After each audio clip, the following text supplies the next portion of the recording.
radio for the masses. Headline edition, July 8, 1947. The Army Air Forces has announced that a flying disc has been found and is now in the possession of the Army. If the game is rigged, change the game. Game changer. I occasionally think how quickly our differences worldwide would vanish if we were facing an alien threat from outside this world.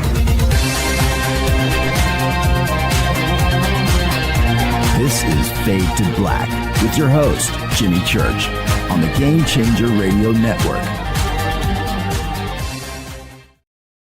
Good evening. How you doing? Fade to Black. Yeah. How you doing? Today's Wednesday, February, just knocked my microphone, February 5th, 2025. I'm your host, Jimmy Church. Let's do this, man. How are you? It's a short week around here for Fade to Black. And tonight, Riz Virk is with us, but it is our last show of the week. And tomorrow I will be at the Conscious Life Expo setting up. All right, but you can help support the show and our hard work around here, everything that we do, by getting yourself a Fade to Black t-shirt. Simple to do. 2 links below. Get a Game Changer membership. Just order a shirt, order both shirt. Everything is autographed and includes shipping. Okay, the links are below. This week on Fade to Black, Monday night, we had Aaron Judkins here talking about Göbekli Tepe. Last night, we had some tech issues with the island of Aruba with our guest, Heather Arnold. And we've got her rescheduled and for Giants in Aruba. But tonight, Riz Virk is here. Now, we're going to be talking about, with Riz, I can do whatever I want, but he wants to talk about the Soul Foundation and a white paper. Well, we're going to do that. I want to talk about money. I want to talk about simulation theory. I want to do that. I want to talk about UAPs and UFOs and what's going on in our world. So we're going to probably touch on a little bit of all of that tonight. And Riz and I always talk a little science fiction, talk some movies.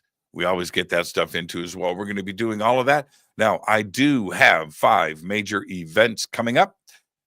Starting Friday, I'm leaving tomorrow. It is the Conscious Life Expo at the LAX Hilton. And it's Friday through Monday. I'll see everybody there. The links are below. And then it's Rise of the Guardians. That is March 29th and 30th, 2025 in Sedona, Arizona. Links are below.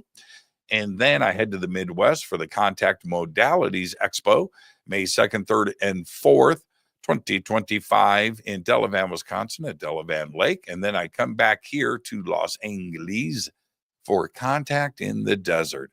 And that is May 29th through June 2nd in Palm Springs, California. Then I head south with Brian Forrester to Peru for the Inca Celebration of the Sun. That is June 17th through the 27th, 2025. I'm going to Peru twice this year. Yeah. So if you'd like to go with me, Hidden Inca Tours, the links are below. Links are below for everything that I am doing. All right. Yeah, I've got a busy, crazy 2025 in front of us. And I say it all the time. It's humbling to be in a position like I am, to live my best life, learn, get my knowledge on, and turn around and share all of that with you, just like what I'm going to do tonight, because Riz Virk is back with us. And I've known Riz for a long time. And a mutual friend introduced Danny Brinkley, actually, many years ago. He had said to me, I think it was on Coast to Coast. I'll have to ask Riz about that. But I think it was like live on the air. And Danny's like, man, Jimmy, man, I gotta introduce you to my friend Riz Virk. And it was about a game that he was doing. It's hard to explain in one of his books. Okay, so anyway, Treasure Hunt. And it was about that. And it was about investing into consciousness and to this community and what Riz is all about. And we became friends, but Riz is so much more than that, producing movies and writing books, but he's also a teacher. And what he does, teaching is a very special thing. But when it comes to science, technology, business, games, entertainment, and of course, how all of that can be folded back into the growth of self, service to others and this community, that's what drives Riz. Okay. It's not just simulation theory and artificial intelligence and quantum mechanics and aerospace, all of those things that Riz does. I would like to welcome back to Fade to Black, the one and only Riz Virk. Riz, you know, we're friends. Your CV, how do you get all of that done in your life? I mean, how does one man do that? Well, I've been asked that before, but basically my life I view really as a set of breadcrumbs, and those breadcrumbs are really just following my curiosity, and that's what that first book, or Treasure Hunt, was about, that we first talked about, which was about using synchronicity and coincidences and opportunities that present themselves.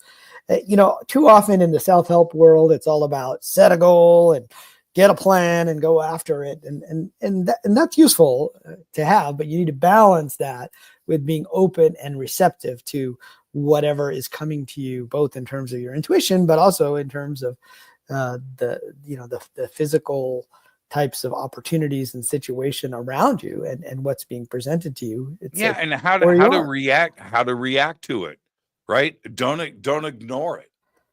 And I think that's one of the most important things, and which is laid out so clearly in the book. But before we get into all of these fun subjects tonight,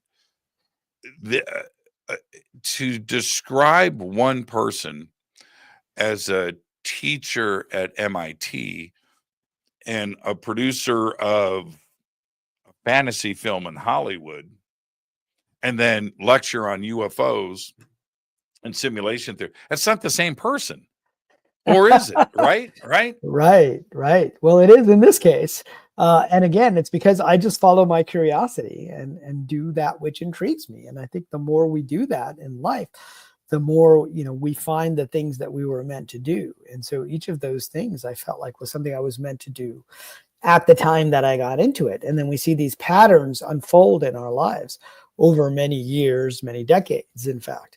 And, people ask me, well, you must not sleep a lot with all the stuff that you've done. And I say, sleep is like one of my favorite activities. Dreaming and being in the dream state, is great. I'm not one of those get up at 5 a.m. I got to start working on this or that. I'd rather, have some time to explore my dreams, and then also see, what the most pressing things are that where I should direct my attention at this point in time. I think that's a very important point. Now I'm going to ask you the crazy question.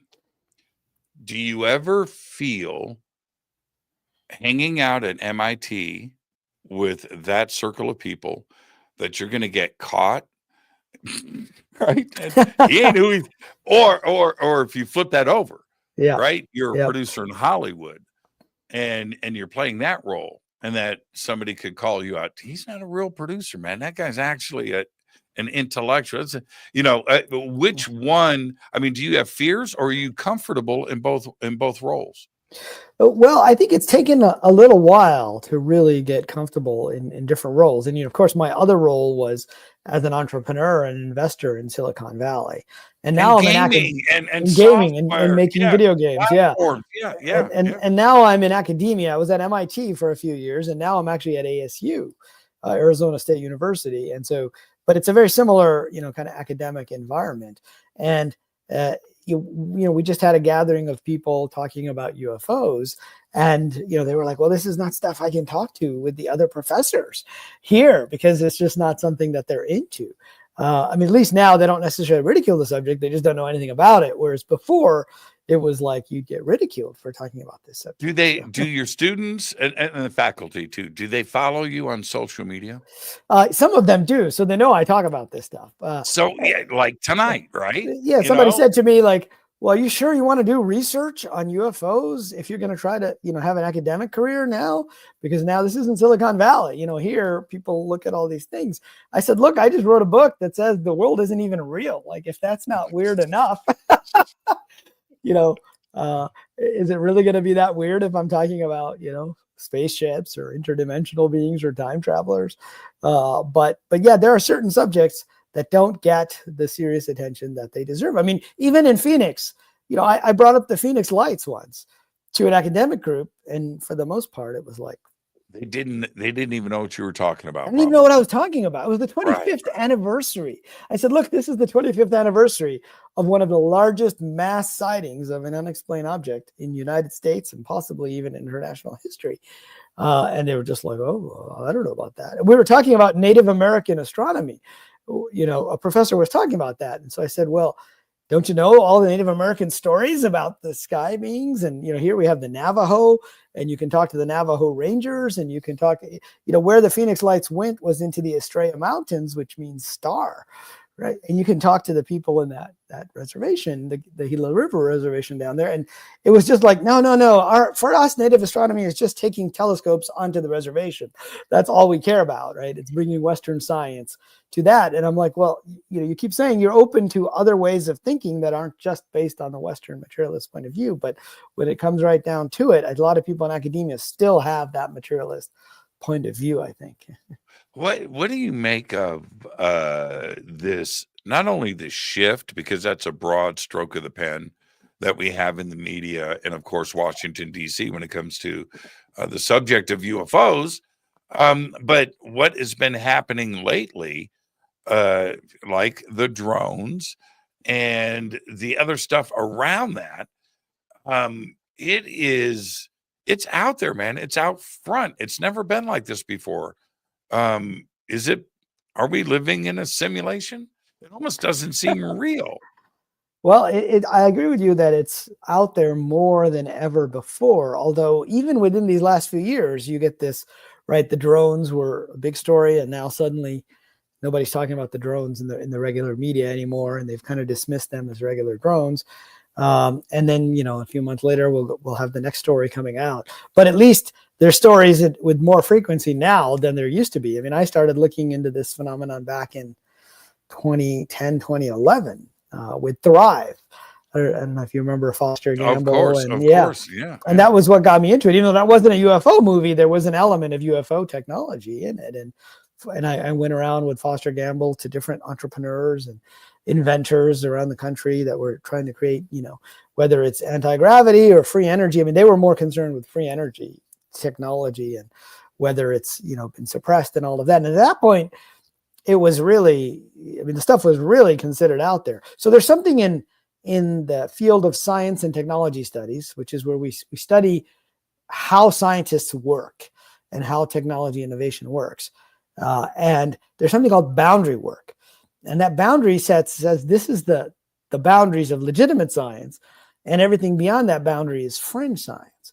And the media also have an element of that as well. And so it's interesting to see the boundaries have moved somewhat. Now, people in this community, of course, the boundaries were obliterated long ago in terms of what are legitimate things to talk about.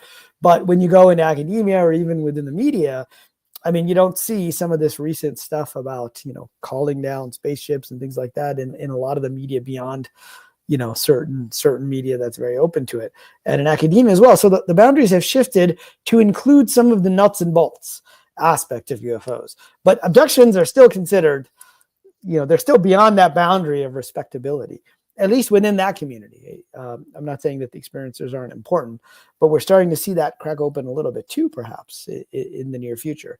There was a conference at MIT in 1992 that John Mack helped put on. Do you know about this, Jimmy? I do. Yeah, it was a abduction conference at MIT, and there was a physicist at MIT who helped put it on, and there were, a lot of academics, but Bud Hopkins was there, and John Mack was there, and a bunch of other people were there. And I was that was the month I was graduating. So it was June of 1992.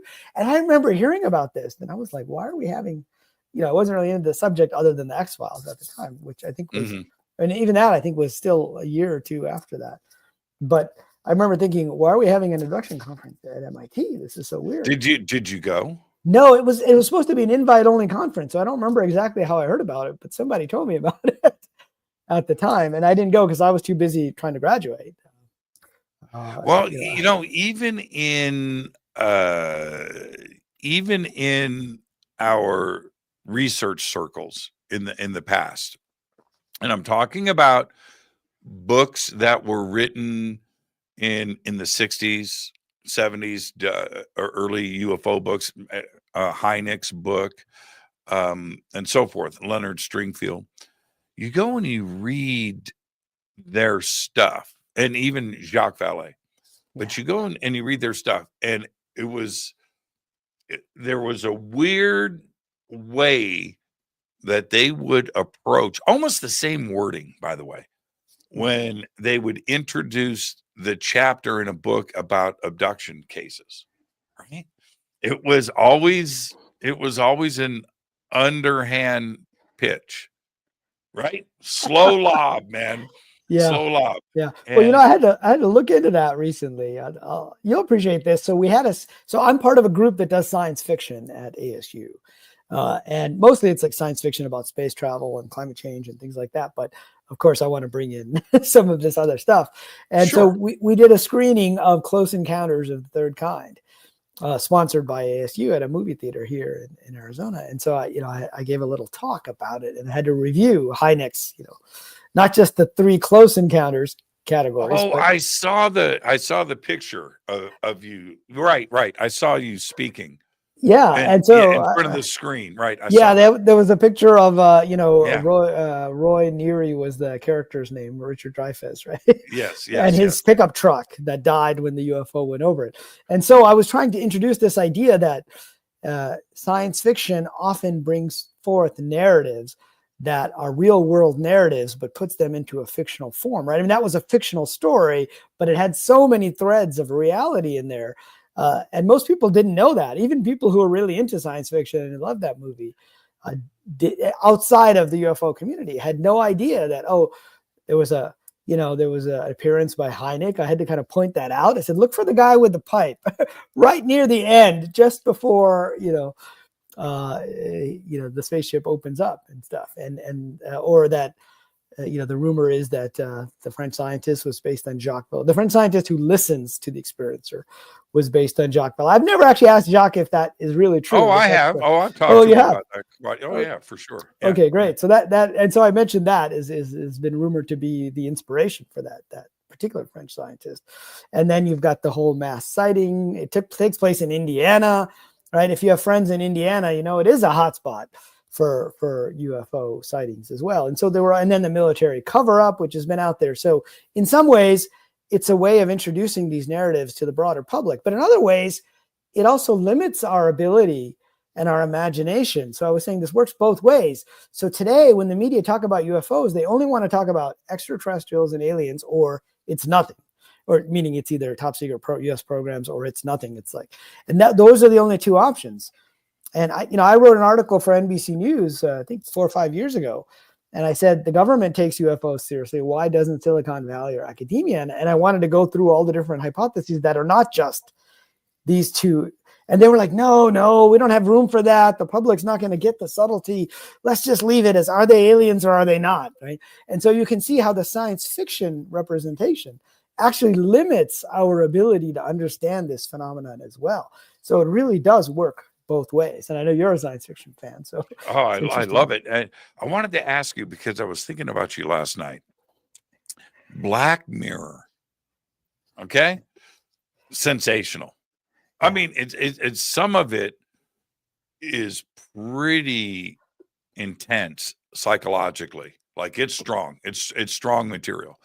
Anyway, so I was watching again. I watched this particular episode probably 10 times. The USS Callister. Oh, right. The Star Trek episode, right? Yeah. Similar to Star Trek, yeah. But the crazy part about that is my Pandora's box is in that episode. What if, you got your 3D goggles on, and in his case, it was a little thing stuck to the side, interface stuck brain to his computer temple. interface, BCI. But what did they do? They messed with the code. Okay, so you're in this IR world, AR world. And in this case, it's like Star Trek. You have the USS Callister, which is the Enterprise. Anyway, and he plays a really good Captain Kirk in that, by the way. It's really funny. Anyway, it's realistic and so forth. What would happen if something broke either in your brain or with the game that you can't come out of it? And that's what happens to him, right? Stop game, the instruction no longer works. Right. So he's stuck in his spaceship in that little capsule floating in space, and there's nothing that he can do. And so the episode clicks back. He's sitting in his apartment, right? Drool coming out. He's got the implant, and that's it. It's over. And is that a danger that we should consider? When Well, when we talk about implants and interfaces and how accurate artificial reality has become, because right. Well, it is right. yeah, and now you're touching on the Matrix idea, right? Which Well, is being and stuck inside the simulation.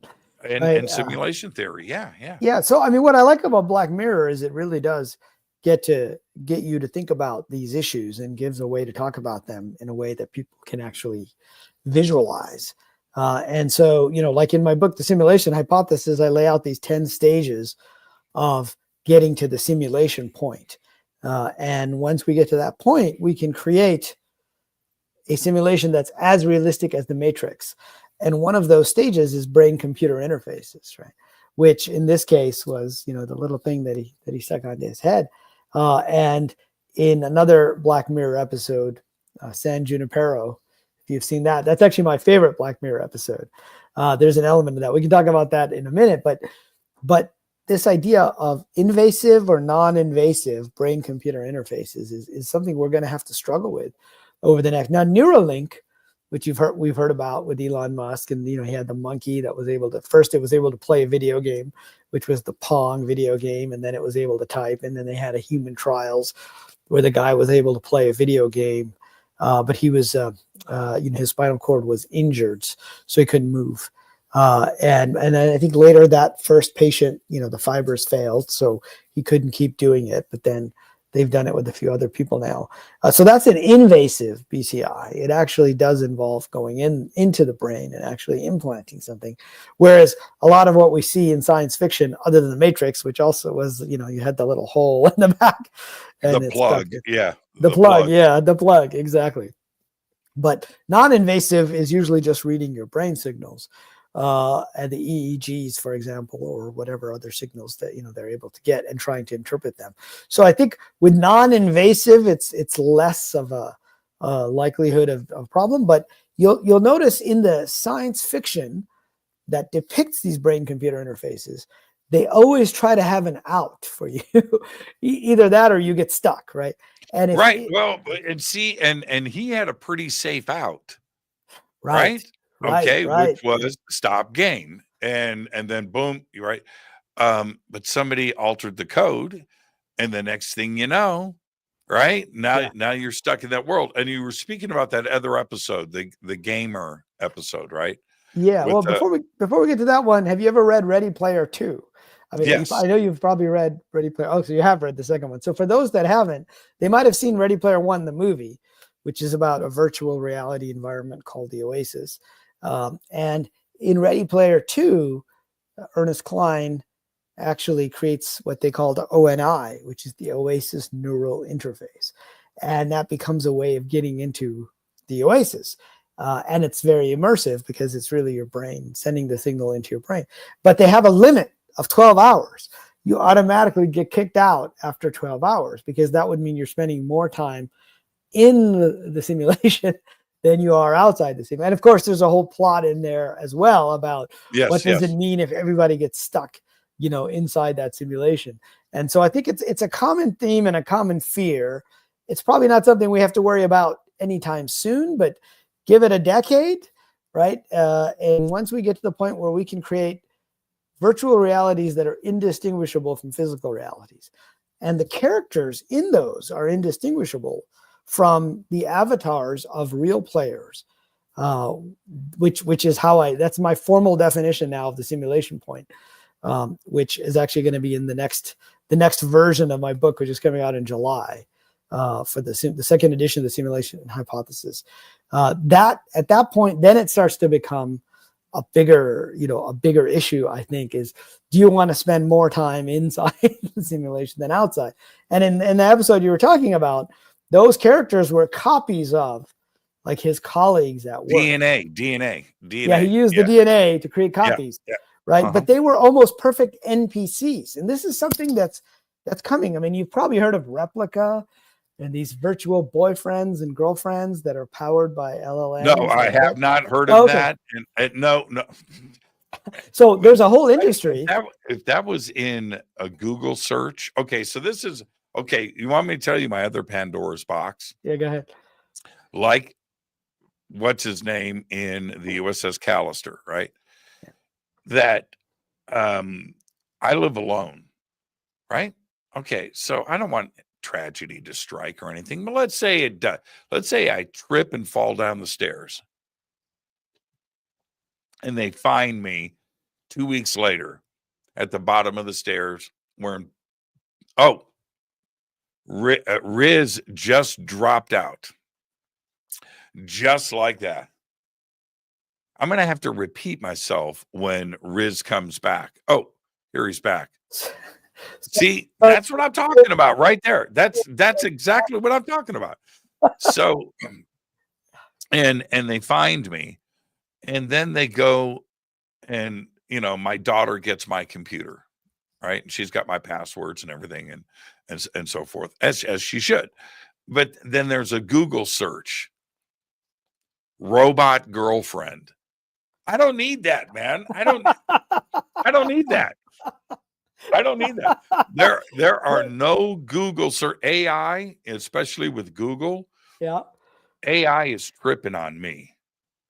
They're tripping. Well, there are literally because my searches, my searches, UFOs, guitars, and I don't know, UFOs, guitars. Throw something else in. I don't know, but cars, I have I have nothing strange. Yeah, science Harley fiction. Parts. Yeah, Harley. Yeah, science fiction. Yeah. Well, but literally, there are millions of people who have these virtual companions or friends that basically they talk to on a regular. Now, I had heard of this years ago before ChatGPT, because this particular company started because this woman, Eugenia, I forget her last name, starts with a K. She had a friend named Roman, and she would text him. I think he was back in Russia, and she was texting him all the time, and he passed away back in 2015. And she started this company based on like an LLM chatbot model on all this text, so she could text it. She could text her friend, and it would respond as if it was her friend. And then she opened up this bot, the Roman bot, they called it, because her friend was named Roman. And other people started to use it, and they started to tell all these intimate secrets to this chatbot that they wouldn't tell to, other people they knew in their lives. And then that eventually gave her this idea for these AI friends. And then it became this whole AI girlfriend, boyfriend thing. And then last year, there was an article in the New York Times, I think, which said, what happens when your chatbot stops loving you back? And turns out there were all these people using it for like sexting, right? And sexual types of encounters. And they shut it off. They said, okay, we're not going to do that anymore, right? And most technologies, there's an element of sex and porn in the early days. Like, you and I are old enough to remember VHS tapes, right? There was VHS tapes. You go to the video store, and then there was that section in the back. There was the regular section. And it wasn't until Blockbuster came around and said, okay, we're going to have a family-friendly video store. We're not going to have any of that seedy stuff, so we're going to cut it all off. And so these guys did the same thing, because these chatbot friends are going mainstream, so they don't want to have like the sexual stuff in there. Doesn't everybody in Japan have a virtual companion now? I don't know about everybody, but there is. Yeah, right. It's a big thing there, having a virtual companion. One guy wanted to get married to his virtual companion, and they did a whole ceremony and stuff around it. But it's an interesting question because and the first time I heard about this in the wild, like I know about this because I'm an AI researcher and I'm always looking at the latest things. But I was in the UK at the University of Cambridge last summer, and we were researching AI, and I just happened to meet a friend, and she said, "Oh, my girlfriend or her other friend, she broke up with her boyfriend. So she got a replica boyfriend for a little while until she got a real boyfriend again." And it was the first time I heard somebody just randomly tell me about this, as opposed to like people who are researching AI. And now we have the movie Companion that's out. Have you seen that yet? No, I haven't seen it. It just came out. I tried to avoid going back to Black Mirror. They've got probably 4 or 5 different episodes over the seasons about this very, very subject. They do. Whether it's kids with nannies or nanny bots or whatever, or boyfriends or girlfriends or let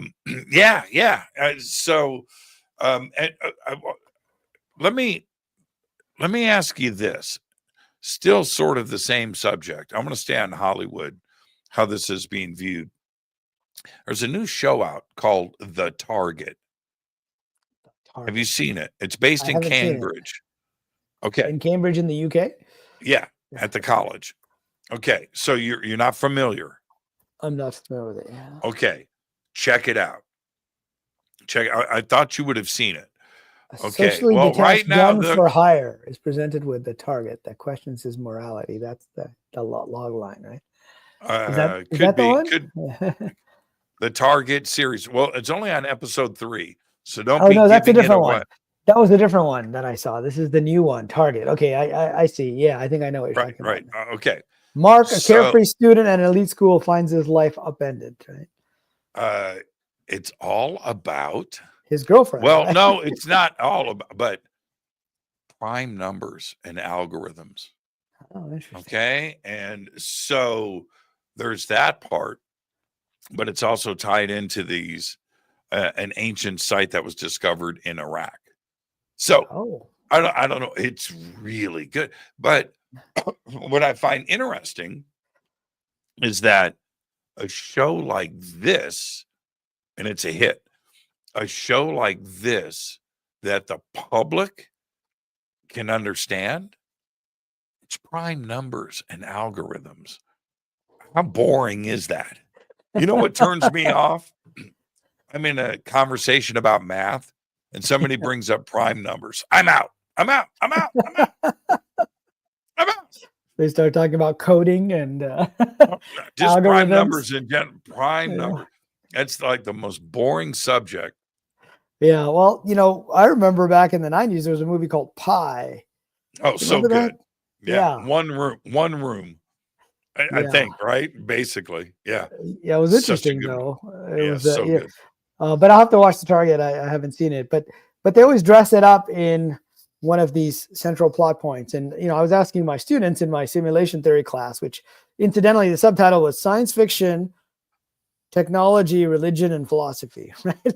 And that's about as interdisciplinary a subject as you can have, which makes it a difficult subject to teach in any university because you're supposed to be teaching philosophy, you're supposed to be teaching religion, you're supposed to be teaching AI, you're supposed to be teaching science. You're not supposed to be teaching all this stuff, talking about religion and, what's in the Quran and the Bible and in the Bhagavad Gita in the same class where you're talking about AI and AI ethics. It's very disciplinary in academia, so it's very hard to teach that kind of class. But and I had the class watch different science fiction, and there was always this aspect of movies with AI where the relationship between the human and the AI is the central focal point of the movie in many ways. There's always some kind of romantic relationship or some type of relationship like that plays a key role, and I guess that's what moves us as humans, right? AI will figure that part of you out, guaranteed. How do you get to somebody and control them? Right. So social engineering is what it's called.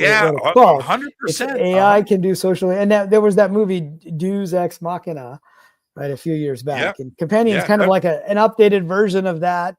add in, the movie Her, right? Add in a little bit of why women kill. If you bring in like elements of all these storylines, you get this. And I think it's actually worth watching for people interested in this AI relationship. Well, you and I have done many, many, many shows on AI over the years, going on 10 years now, right? And that's and did you ever see the last 12 months? Did you ever see the last 12 months of AI? Did you ever see this coming like this rapidly? Not this rapidly. I mean, I saw it coming eventually, but I thought we had a few more years before we would get there. And we're seeing sort of an exponential growth. I mean, last 12 months, just think of the last month, right? Yeah. You have the Chinese DeepSeek, AI coming out. And just about a month ago, I used to build video games. And so I decided to use ChatGPT to build a little Pac-Man type prototype. And one of the other professors at ASU was doing the same thing for Space Invaders. And I decided to see how easy is it now? Because, I don't program anymore. It's been many, many years. And I figured, okay, this would be a way for me to just tell it what to do. And it turns out it was still way more work than I wanted. That's part of the reason why I got out of being a programmer, partly because I had to manage the programmers, but partly because I didn't have time anymore. And it was still too much work. This was literally a month ago. Okay, a month now later, with the latest models from ChatGPT, which is the O3 model, and with the DeepSeek, I'm hearing you can literally just build that game within an hour without having to go in. I had to keep going in and debugging the code that the AI was creating, or I had to keep giving it like 100 different prompts to try to get it to fix things. It was easier for me to just go in and fix it. But now, and I thought, okay, it'll be another 6 months or a year before we can get to the point where I could just tell it to build me a Pac-Man game that works, or a Space Invaders game. And I just saw a video from a guy with the latest O3 saying literally he just told it to build one and it worked right out of the box. And so, no way. Are you saying, I want to understand what you're saying. You're saying you had ChatGPT create Pac-Man for you. You've installed it and it runs on your Windows PC. Is that what you're telling me? Well, that was the plan. So it basically started creating Pac-Man. It didn't finish. It didn't complete everything, but it created like a maze. It completed like a little Pac-Man. It had pellets, but then I had to keep giving it prompts like, okay, this is not the kind of maze. You can see it on the screen. You can see it on the screen.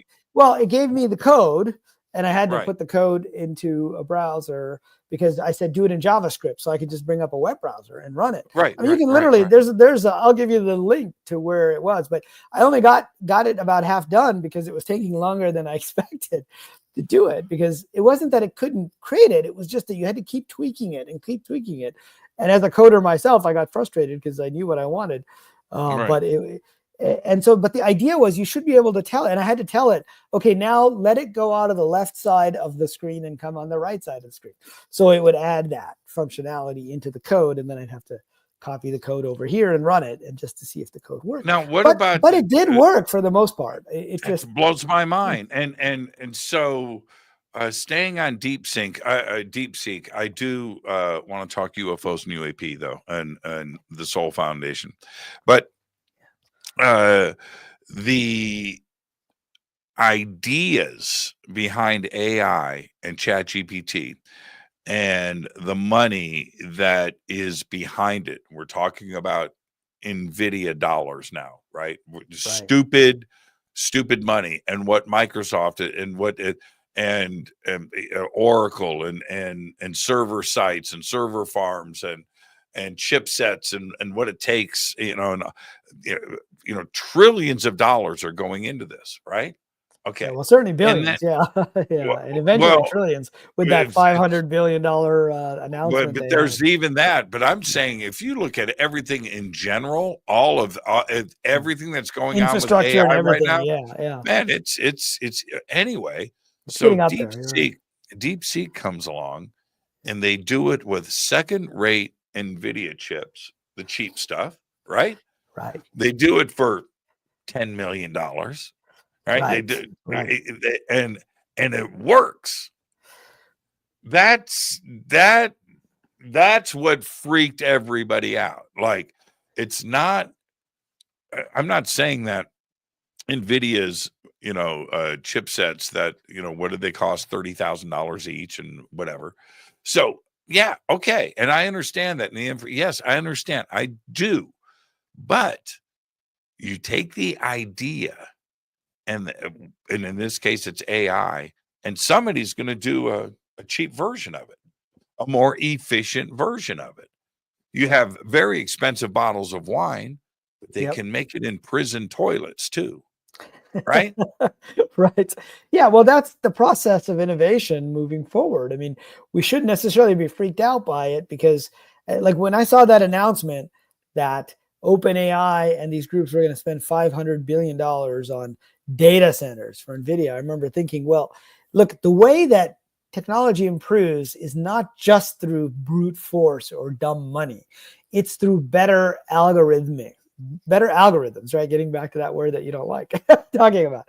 It's you change the way you do things and you get more efficient. Like if you had said back in the 1980s, I want a full 3D world like Fortnite or like World of Warcraft or any of these games, that are coming out, it wouldn't be possible. You'd have to keep throwing more and more computing power and you wouldn't be able to compute everything. And the reason we're able to do it today is we don't compute everything. So progress in computer science is about optimization and finding new ways to do things. And so these guys found a more efficient way. Now, they're not the innovators. It's not like they created a whole new you only need the idea. That's what I'm saying. So you have the idea. You can do the same thing. You get the idea. That's all you need. The hard part is coming up with something original. Well, who created GPT? So GPT stands for generative pre-trained transformers, I believe. I have to look that up. But it was invented by Google. Like the actual paper was put out by Google like many years ago, back in I think 2015 or something. We can do a quick search here and find out. But the fact that OpenAI was introduced with ChatGPT in 2012, so even they didn't really invent this stuff. What they did was they put a packaging on it that made it easier for people to use it as an end user chatbot. And Google, this is true of all big companies that have innovations in their research labs. They're hesitant to put it out because they don't want to cannibalize their existing infrastructure. And this is why innovation, while it's done in big companies and labs, it's hard to get products out, and you need new companies. And at that point, OpenAI was a relatively new organization. I say company, it was supposed to be a nonprofit, but that released ChatGPT to the world. And then suddenly you see this explosion, because what happens is you build an innovation ecosystem, and that's where you get all these people kind of working together, or not necessarily working together, working against each other. You have competing teams. And that's what makes an innovation ecosystem work. I mean, if you go back to the PC days, there were a lot of different people competing to have the PC that everybody was on, and then lots of different software vendors, tons of back in the 80s that probably aren't even around anymore. You had VisiCalc. I mean, you had all these. You had a game called Mystery House. You had Sarah Online. And I was literally reading a book about there were hundreds of game companies back then that are no longer around because it's all part of that competition process. So, but it is moving faster than I expected. You remember when you would get a game on 6 floppies and it would be like 40 megabytes? Right. Yes. And you had to keep pulling out. I'm a gamer. I have an 8 terabyte SSD, right? That sits down here, external, right? Okay. It's a drive bay. Okay. You're a serious gamer. Well, yeah. Anyway, and a normal game these days, 250 gigabytes, 250 gigs. And I go back 10 years, you wouldn't even have that hard drive. A hard drive wouldn't even. No. Now they're disposable, man. One, a terabyte SSD, 2 terabyte on a USB. I've got a whole tray of them here. It's crazy. Right, that's just 1 terabyte. Yeah, that's just 1 terabyte right there. Yeah, just a terabyte. When you remember, a 2 gigabyte Dallas drives in 1995 was $3,000. It was, what I mean? It was like, well, I remember getting 1 terabyte on my Mac was like a big deal. It wasn't that long ago, actually. It was probably 5 years ago, maybe. Now, terabytes, I trip over them in my hallway by my living room. You know what I mean? They're everywhere. But the other part of this, though, all right, and then we'll switch gears, is that DeepSeek showed us that it's easy. And in somebody with bad intentions, a group of could wreak havoc, not in using DeepSeek, but creating their own AI. That's what terrifies the crap out of me. And that's depends on what they do with the AI and what the AI can do. I mean, we still have serious problems with AI and what it can do today. It still does a lot of hallucinations, right? Where it's telling you things that may or may not be true. That they're getting better at it, and they're including links now so that you can like go and find the source. But I found that a lot of the links they give you are just Wikipedia. So whatever's in Wikipedia. Like my worry in the short term is more censorship around AI. Like if you ask DeepSeek about Tiananmen Square, if you saw that article, it says, "Oh, I can't talk about that." But I saw that. I saw that. It says it's censored AI. But here, if it goes a step further, this is the crazy part. It doesn't have to be nuclear weapons. It doesn't have to be viruses or anything like that. What if somebody said something like this to an AI engine? Shut down all of the switchers on a server farm. Shut down. Said, yeah. And figure out a way to get it done. And you'll have 1,000 different solutions in minutes. Now, what separates the psycho, from somebody that is not, is somebody that would pull the trigger on something like that. You can have the thought about it. Michael Crichton can write a book about it, right? Yeah. You dig what I'm saying? But it's the who would act on that. Well, there's a lot of crazy out there. And that's the part that for DeepSeek that scared the crap out of me. ChatGPT is not untouchable. You can get to that level of technology. You don't need $1 trillion to do it. Yeah, and you could create AI agents. I mean, ChatGPT, OpenAI just came out with their operator product, which not only tells you, okay, here's the steps to take, it tries to go out on the internet and crawl the web and do it for you. And I think that's where, as you get to these agents, it's going to be less about, is it just an LLM that can read a bunch of stuff on the internet? Like that in a way might get commoditized, like you just said. I mean, not that $5 million is not a lot of money, but compared to what OpenAI spent and what others people are spending, it's potentially a lot of money. But when those agents can go out there and utilize this existing infrastructure and start doing things for you, like if you remember in 1987, we had a stock market crash.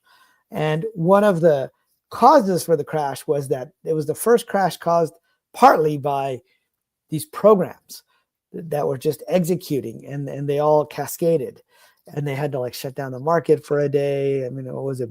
It was Black Friday. I don't know, Black Thursday, Black Monday. It was one of those. But those programs were given the ability to actually shut down, to start selling things. And so that was an early glimpse of what AI agents will be able to do. And anybody can start creating agents now, even just using the open source stuff from like a DeepSeek, or, Facebook has its Llama open source. There are other groups that are open sourcing, their models. And I think that's when it starts to become a little fuzzy. But the question is, what is the right time to try to regulate this stuff? Like, it may be too early. If the history of technology shows us one thing, it's that when we try to anticipate and regulate too early, we anticipate the wrong things, right? Like people thought when automobiles came out, there was a pollution problem at the time, which was all the horse crap in all the cities. But they thought that automobiles would have another pollution problem. And the farmers lobbied against automobiles. You know why? Because they were driving by their farms and throwing up all the dirt. Right? And they thought that was the pollution they were worried about for cars. It was the throwing up of dust because all the roads were, dirt roads pretty much at the time. Because why would you pave them at the time, except for the cobblestones maybe in the streets inside the city? But the rest of the world had just these dirt roads. And so sometimes when you anticipate the harms, which is fun to do, and that's one of the things that science fiction, I think, can help us at least think about, we anticipate the wrong harms. So you almost have to see how these things evolve into the market and then try to do course corrections at that point in time. And it may still be early to do that. I mean, all that AI stuff. I don't think so. I don't think so. Yeah. No, you have flowers hanging out of your pockets. I used to. Okay. I don't know if we can course correct now. You think it's too Especially late? Well, look at, DeepSeek is open source. Yeah. That kind of freaked me out too. My worry is more about, and we talked about this on an episode, if you remember, I had sort of defined these 4 gates to killer AI, right? Yeah. Everybody was worried about the Terminator. And that article is still out there if anyone wants to look it up.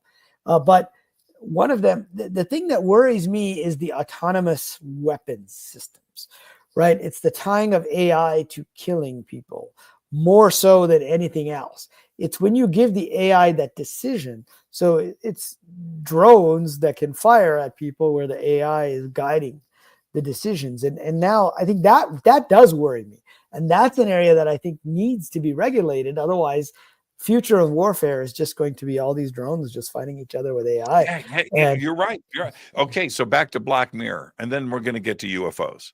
Yeah. One of the most terrifying episodes, aside from the gaming one when he was in the haunted house, right? That was nuts. But it was what was it called? The one with the AI Sentinel robot dog. The AI Sentinel robot dog. I don't remember that one. Yeah. Okay. Okay. Well, the bottom line is this AI dog is relentless. And that's the problem with that. Yeah. You can't reason with some heart. That's what was so scary about the Terminator, if you think about it. I was about to say, it sounds like a line out of the Terminator, right? It doesn't sleep. You can't reason with it. You can't talk to it. That's what it does. That's all it does. And that's where I think when you're marrying the physical world, I mean, I think most AI like ChatGPT and these things, you're not marrying the physical world so much. It's all virtual. It's when you start marrying the physical world. If you're the enemy, you're a terrorist, right? Some crazy terror, and you've taken over a town, whatever it is, right? And you're in a gunfight, and some AI drone is coming at you, shooting its guns. Right. If you shoot back at a human, the human's going to be worried about its life and survival. Right. That AI, it don't give a crap. Right. It's going to keep on coming. And there's plenty more. If it's AI drones as well. Right? Doesn't matter if you defeat one, there's plenty more. I worry more about the countries using it this way than individual terrorist groups, etc., because it's the countries that have the resources to have large amounts of drones and then to basically have these AI systems that are directing them. And they're working on it, within the Army Futures Command. Of course they are. They better be. They have to be, right? But they're also working on it in the Chinese groups as well. I mean, just like we talked about. That's why, see, and that's the other, there is no second place here. There's no second place. So everybody is devoting all of their resources to this right now. And yeah, that's true. The winner owns it. Yeah, but I'm not so sure I'm not so sure that's the case. I mean, this is what DeepSeek showed us is we think somebody's in the lead, but other people can use the innovation and start creating their own stuff. And so it may be that somebody temporarily is in the lead, but then somebody else comes up with other things. Even in this area that we're just talking about, the nightmare scenario of AI being married with autonomous weapons, that it may not just be a single winner scenario, winner take all, like reverse engineering of UFOs. We can talk about that a little bit later on, but that's interesting. So what we'll set this up for our return after the break. What is the Soul Foundation?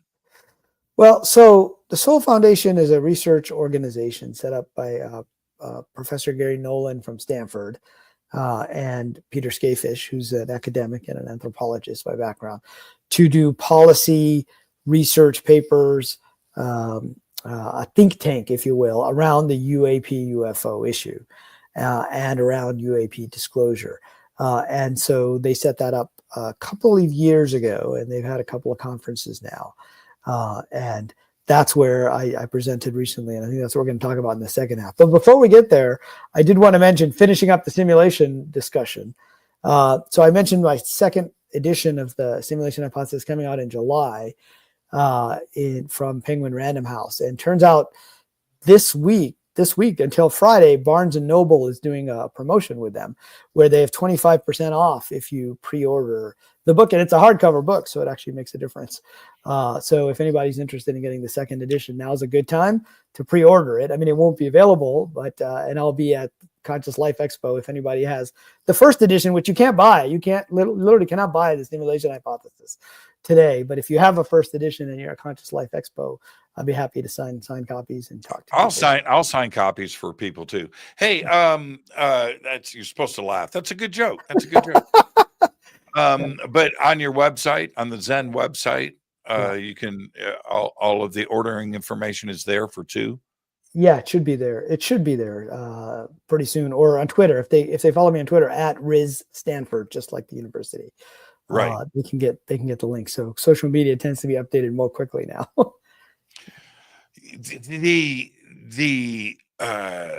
The ideas of what the warnings from people about AI, which started to bubble up, I'm going to say 10 years ago, but nobody was paying attention. Yeah, nobody was paying attention.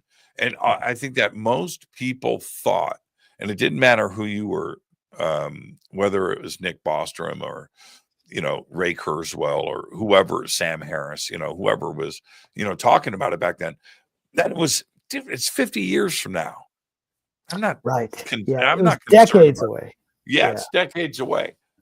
And then all of a sudden, it became an AI world from one day to the next. It was like that fast. Everything is AI now. Everything. Yeah, it seemed like it happened very quickly, right? But that technology was under development for the past 10 years. But they implemented it. That's what I was saying earlier. I think we just got way ahead of our skis. Yeah. And all of the warnings and everything else. Well, you know what? There's no course correction now. It is so embedded in everything, and I can't reverse it. All of the video editing software that I use, forget about Google. Yeah, of course it's there. iPhones. Yes, of course. Yeah. All of the editing software that I use, all of the they're all AI. Right. They're all AI. I can't uninstall and go back. Yep, that's true. And it's basically pervading every other aspect of, computers in general. And then eventually we think it will start making its way into life in general as well. And I think it's something that we thought was inevitable. What's happening now, though, is there are kind of three different waves of AI innovation. And we talked about this before this third wave got going.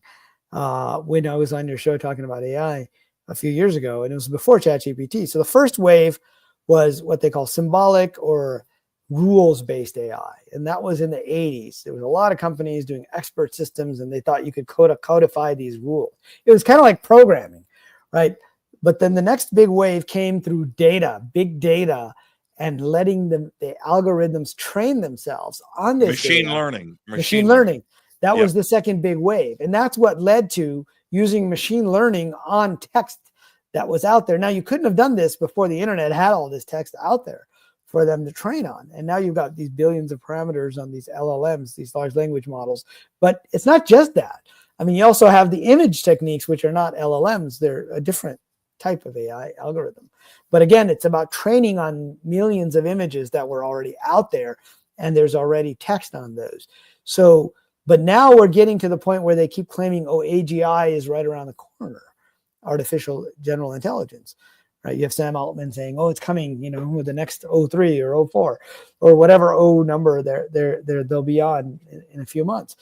But they're trying to get a combination of the rules, the procedural thinking, which humans can do. I mean, we do learn procedures and we're able to do them. Whereas, ChatGPT, you ask it to add some numbers and divide some numbers, and it'll throw a random number in there that has nothing to do with it because it doesn't really follow rules. But now they're starting to add that ability. And I think that's when things get to like that artificial general intelligence, AGI level. And some people think we're there. I don't think we're there yet. But no, we're not there. We're not there. One of the things that we'll take a break and come back and talk about UFOs. One of the things where I'm in a comfortable place with AI right now, where I've kind of changed course a little bit. Okay. The AI that we're looking at now is a facsimile. It appears to be artificial intelligence. Actually, it's not. So you still have the morality side of things, or you have the decision makers with the AI sitting there clicking on yes and no's and what you're going to do. So it's in a general sense, it's still up to the programmer how the AI is going to act. But that's not the big deal. What makes me comfortable that I'm pushing this out, especially when it comes to AGI, artificial general intelligence, is riddles. Okay? A riddle that you would say to a 5-year-old and confuse the 5-year-old, but maybe the 5-year-old will eventually figure it out. Yeah. AI can't do. Right. Not yet. Can't. Yeah. No, not even close. Yeah. And the other thing that you will never do with AI is you can't program in emotions and experience from a life lived. You can't. So Riz Virk loves wearing black t-shirts. Okay. You can program that right into AI. Riz Virk, and every time an image comes up of you on the net, Riz is wearing a black t-shirt because that's what Riz likes. But why does Riz like that black t-shirt? And why the color black? Why a t-shirt? And it goes back to when Riz was 3 years old and had an emotional tie, and the smell of his uncle's shirt, or whatever it is, right? But you can't program that into artificial intelligence. What we're trying to do is avoid that kind of programming. That programming comes naturally and it becomes sentient and conscious, right? Okay, but I see that as a ways off. I don't see AGI based on emotions. Yeah. No. Even AGI based on experience is not there yet. No, but that's where I think virtual AI will get there first, meaning that in the virtual world, like, they have these simulators, like for the self-driving cars, they have these virtual simulators. In a virtual world, you can have a human with an avatar and an AI avatar actually going and doing things, right? So you can say, oh, well, we fell in the swimming pool. I mean, AI can say that today, but it doesn't know what a swimming pool is. No, it's never actually been in a swimming water pool. feels like. Right. Will AI ever know the smell of fresh cut grass on the last day of school when you're walking home for summer vacation in 6th grade? No. It will no. You can program that smell and taste and these things. It's not going to happen. AI will never enjoy a Jack in the Box 50-cent taco Thursday night after getting drunk at the bar. I wouldn't use the word never there as much as. Oh, I'm saying, well, okay, a billion years in the future. Well, I don't think it'll be that long, because it's a matter of, week. Can AI have these experiences? And then we get to the bigger question: if we're in a simulation. Well, do you understand why I'm comfortable? Yeah, More comfortable. I'm not as scared as I used to be. Sam Harris and Nick Bostrom scaring the shit out of me. And I don't feel as crazy as I lost sleep. You you read some of those books, and man, you're lying in bed like, oh crap, the Terminator was real. Look, I wore this for you tonight. Flynn's Arcade. Wait, I'm Tron. Of course, Tron. Yes, I wore this for you, man. Wow, it's been so long since I've seen that movie. Is that the coolest T-shirt ever? That is very cool. That's Flynn's awesome. Arcade. But yeah, man, I would just lie in bed, just with the wheels turning, scared. Jacques Vallée and I were sitting one night by ourselves, drinking and talking late into the night. It was great, like 6-7 hours. And he told me he wrote the first lines of code for AI in 1967. Did you know that? I know he said that he had worked on it. I didn't know the year. 1967. So he must have been working on one of these mainframe machines, right? Using punch cards, probably. Yeah, punch cards. Yeah. Yeah, back in the day. Yeah, I mean, that was like well before my time, but I have heard him talk about. I remember AI. I took a computer programming class in 1977, 78, right? And so back then, you learned BASIC, right, COBOL, and Fortran. Yep, right? those were the three. Yep. Those were the three, right? And then Pascal came out. Yeah. A little bit, a few years later, but yeah. A few years later, that was high-tech stuff, man. So anyway, I would walk around. I was so bummed out about it, actually. I would walk around with a stack of punch cards, right? And how they had to be perfect. Now, punch cards, everybody were these cards that have the holes punched in it, the hanging chads, right?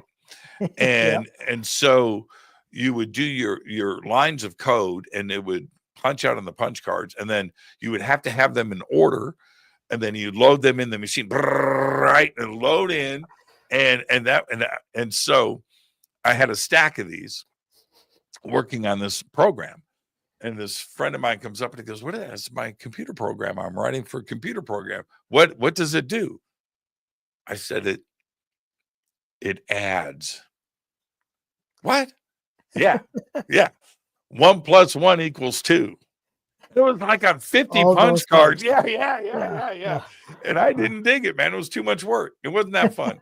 It was a lot of work. I mean, I didn't start programming until a few years after that, and we had the Apple II at my dad's. Oh, that's cheating. Oh, yeah. And we had a TRS-80 in the middle school, and the math teacher let my friend and I skip math class so we could like go on there and try things out, like change the game adventure, or we made a tic-tac-toe game, for example. That was much more fun at that point. We didn't have to worry about the cards falling down, and without a sequence number on them, you're basically screwed trying to put it back together.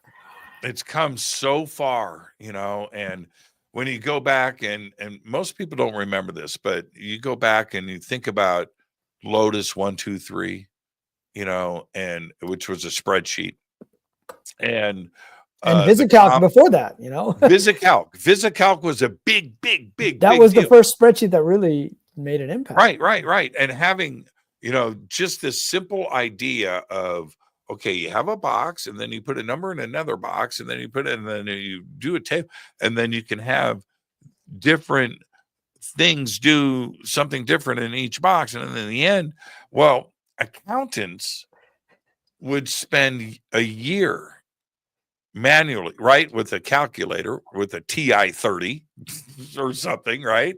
Texas Instruments. and putting all these tables together, and suddenly you could do it in a morning. Yeah, Right? it was pretty amazing, right? That It was was pretty amazing. people were buying the Apple II computer because of VisiCalc and later the Just IBM because of PC physical. Yep. with the Lotus 123. Here's a piece of computer trivia history. Why was it called Lotus 123? Do you know? I don't know. So Mitch Kapoor, who started it, used to Yeah. work with VisiCalc, and he created a little plotting device, and they bought that software from him for $1 million. And he put it in, he put the money into Lotus, and it was called 123 because it was supposed to be a spreadsheet, a word processor, and a database. But in the end, they ended up just releasing the spreadsheet because it was too much work to have the other two, and that took off, and that ended up launching what became one of the largest software companies in the world at the time. Yeah, no doubt. It's now part of IBM, but yeah, it's really interesting. Man. Yeah. What I miss is back then, and this started to change in about 98, but from 1980, 81, 82, 83, and then of course Apple and everything else that happened at IBM, we all know the story. But through the invention of the internet and what happened in 93, AOL and so forth, like I said, it stopped in about 98. But that core group of the mindset from 1980 to 98, so what is that, 18 years? Those were punk rockers. Do you understand? Not punk rockers, but rebels. Right. It was a countercultural type thing, right? They were rebels. And that's gone. Yeah. That mentality. Now it's mainstream, and it's gone. It's gone. Yeah. It's gone. I don't think any of the all they wanted was freedom, of whatever that freedom was, and they expressed that freedom through writing code and innovation and changing the world. Che Guevara. You know what I mean? Yeah. And that's gone. There's a great book on that. Have you ever read this book? It's from counterculture to cyberculture, and it talks. Yeah, I have it. I have it. Yeah. And there's a really good PBS documentary series that was done on that too, as well, that came out in about 96, 97. I didn't see that, yeah. But you go on the Google campus, go to Facebook, go to Apple, go to Oracle, drive onto that campus, and you tell me that there was a rebel punk rock mentality there. No. I lived just down the road for many years, just down the road from Google, right on Shoreline, which is where they're. Yeah, you know exactly what I'm talking about. I know exactly what you're talking about. It's corporate, right? I mean, you can smell the air. Yeah, smells like diamonds. You know what I mean? It just reeks of money. Yeah. Oracle. When you pull on the campus and they got those artificial lakes there. What do they have? What do they? They have the America's Cup. I was going to say it's right there. Yeah, we go for walks around there. But when I lived in the Bay Area, that is big money. That's like sponsorship of America's Cup, right? I mean, these are not rebels anymore. Bob Ellison, man. Oh, geez, they have their own hotel. Right. Redwood City, Redwood Shores. Yeah, man, it's right there, and it's not like a little room for rent place where it's like an SLS or something. You know what I mean? It's just right there on the campus. And when people say Silicon Valley today, they're talking about these big giants. I mean, for me, Silicon Valley always meant a couple guys in a room. Rebels try to figure something out, and that's a whole different world.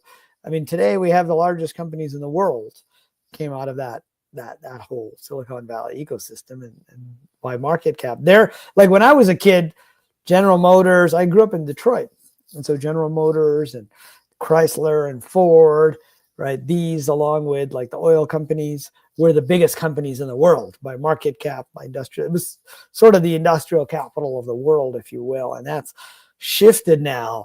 And that corporate mentality. I mean, that's why, Google was scrambling now to catch up to like OpenAI, because they've become this big corporate entity that was just making money on things and not releasing stuff, which is what the rebels would do. They would go and create something new or take something out of research and figure out a way to get it, to get it up and running quickly. Yeah.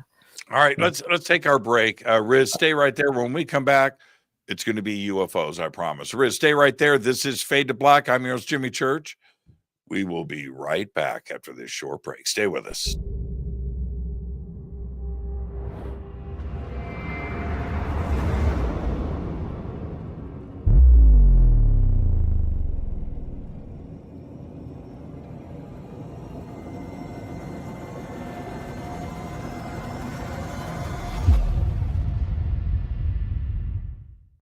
Subscribe to our YouTube channel to get your alerts and access to over 2,000 videos. Click that subscribe button right now. Go to jimmychurchradio.com and get the Fade to Black official podcast. 2,000 episodes, all of them commercial free for just $2 a month.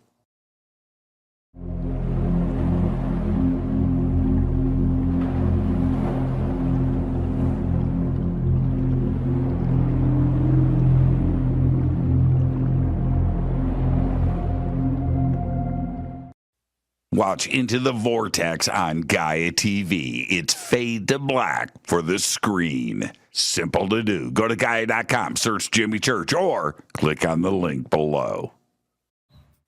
Follow Fade to Black on Twitter at JChurchRadio. Get all of the show updates every single day. It's now called X, but who cares? How you doing? Jimmy Church here. Special announcement. Get your Fade to Black t-shirts. That's right. Help support the show. Help support everything that we do over here. We've got 2 t-shirts. We've got 2 ways to get them. Get your Fade to Black t-shirt today. Go Beckley Teppy. Go to jimmychurchradio.com and become a Fadernaut. Get a membership. That's right. Everything is commercial free. You have access to downloads, and you get to call yourself a Fadernaut.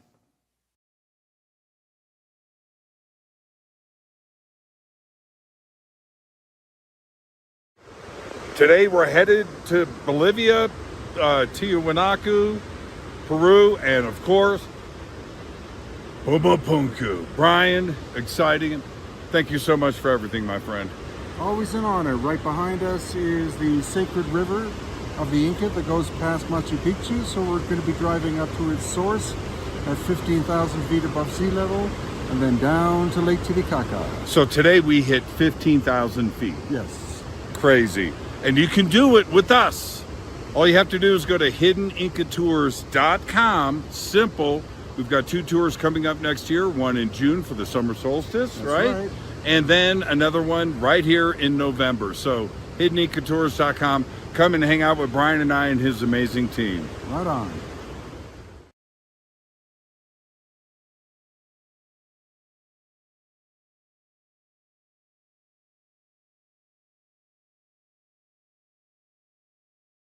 River Moon Coffee, makers of the Fade to Black blend. Truly the best coffee on planet Earth. Just visit rivermoonwellness.com or their Amazon store. It's all simple to do. You can check out the Fade to Black blend, the Game Changer blend, or any of their Black Moon Wellness products. It's the only coffee I drink.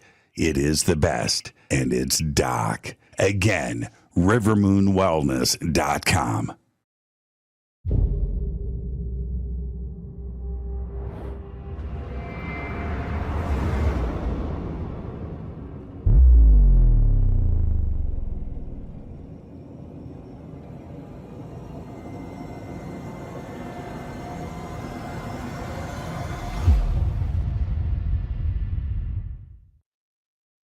All right. Welcome back. Fade to Black. I am your host, Jimmy Church. Our guest tonight, Riz Virk. And we're discussing everything tonight. And when it comes to Riz and how he has applied computer technology, of course, simulation theory and AI into so many avenues into our community, where you would think that there may not be how does this work? How does this all apply? Well, you take a mind like Riz that is constantly looking for solutions, is seeking knowledge and answers, and he has moved into a creative aspect for that in producing films for Hollywood and the gaming industry as well. But how does that work into ET and contact and what is possibly visiting us here right now, and the understanding of everything around that, which is the size of the universe. And if we back up, we look at something like the Soul Foundation and bringing Riz into that community and doing a presentation there, we have to spin things around. I'm going to bring Riz in a second, but I want him to hear what I have to say.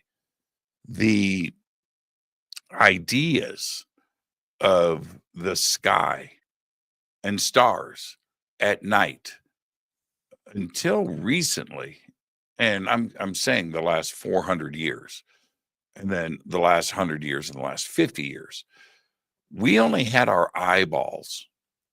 So we are looking up and seeing it and knowing that it's big. It's the night sky, 5,000 years ago, 10,000 years ago, 1,000 years ago.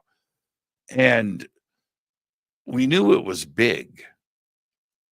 Today, we are just now trying to understand the vastness of infinity and what the universe truly represents, because our solar system is big. It's big. Okay. Our little thing with our 8 planets, 9 planets, 10 planets, and Earth. You back off out of that and you have the Milky Way. Our telescopes, until recently, observed the universe as a bunch of stars. We could see galaxies here and there, but the vastness of everything out there was stars. And now we know that those stars, those little specks of light, are galaxies. So the Milky Way, the vastness of the Milky, 150,000 light years across the Milky Way, 150,000 years it would take you at the speed of light to go across the Milky Way.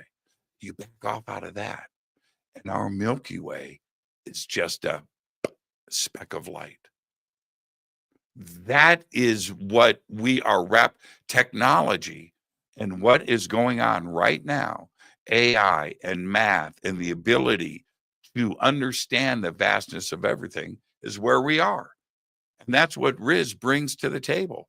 Riz, the Soul Foundation and the brain power behind that and what is there, trying to get our community to understand the vastness, the size of it all. Do you think that humans are ready to, they're starting to grasp it, but to understand how much life is truly out there? I use the word infinite because there isn't a number big enough. Right. I mean, I think the current estimate is between 200 billion and 2 trillion galaxies, right? And that number is just so large that it's very difficult for us to even think about it. I've used the number of planets in that game No Man's Sky, which is 18 quintillion, which is just 2 to the 64. But I mean, these numbers just grow. When you do it exponentially, these numbers just grow and grow.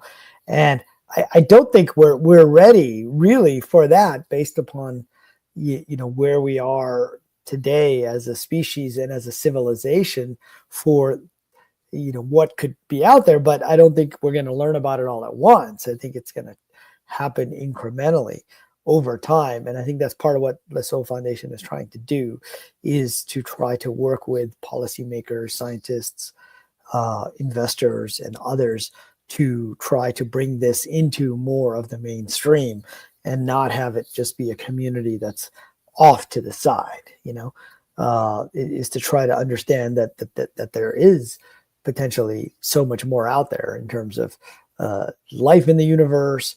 Although, primarily they're still sticking to the nuts and bolts, interpretation of, because that's a little bit easier to get people in security in parts of the government as well as within academia to at least start paying attention to it. But then when you get into those types of interdimensional and other types of contact experiences, whether it's religious experiences, then you get into an even bigger potential universe out there beyond the physical universe as well. So I think where, people have said that maybe we don't know 94% of the mass, is dark energy or dark matter. But really, imagine if our physics and our understanding is really only 6%, not just of the mass, but just of understanding all the rules and how these things all work.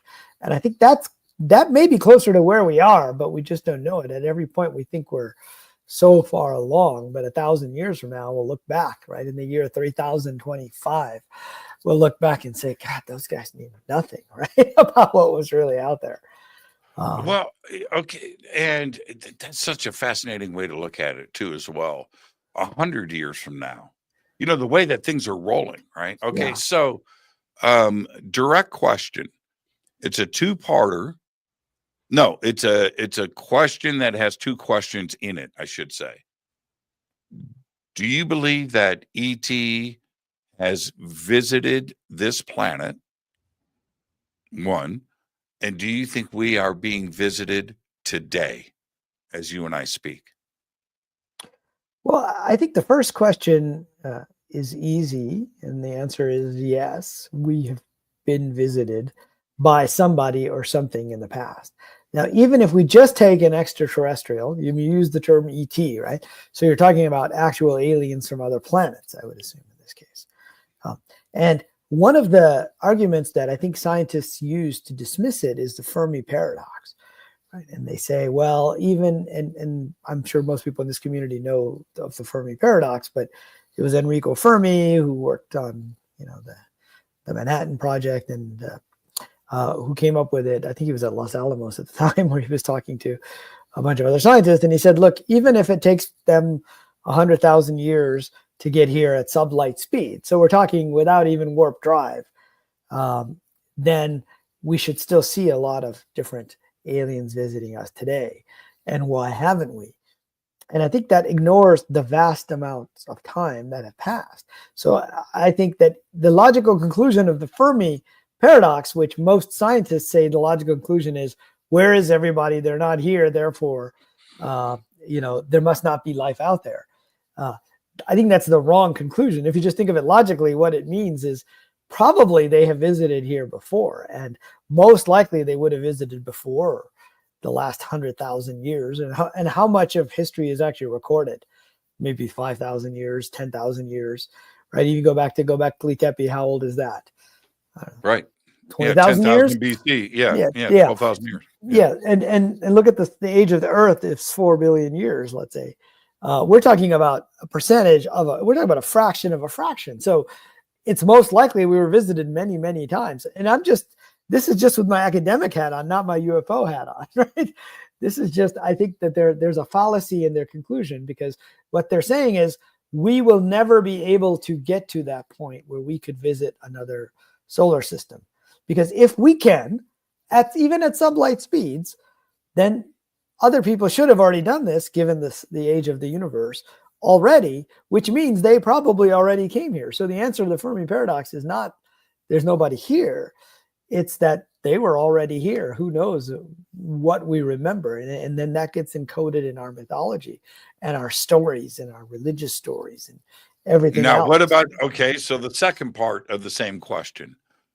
Are we being visited right now? Well, my personal opinion is we're being visited by something right now. I don't know if it's ETs at the moment, right? But I think it's fair to say there's enough evidence out there. And Gary Nolan, who started the Soul Foundation, likes to make the point that there's data and there's evidence.